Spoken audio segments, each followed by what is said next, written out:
Romans chapter 1, verses 15 and 16 says, "So I am eager to preach the gospel to you also who are in Rome.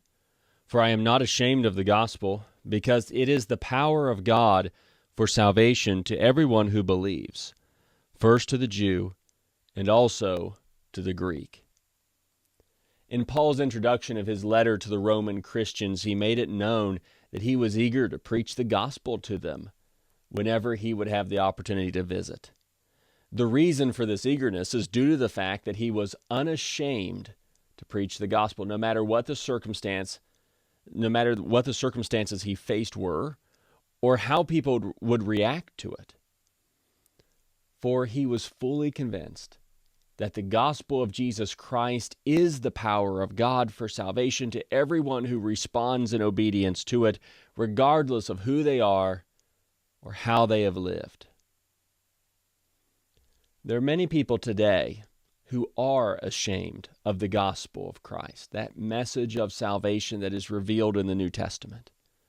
Some hear the message preached to them and will not respond in obedience because of how they think others will react if they do. Some obey the message initially, but then only obey what is popular among their peers. Some will obey the message in private, but not in public. Some will not talk to others about Christ and his message of salvation because they fear how others will react if they do. Today's response to hearing God's word is this: be unashamed of the gospel.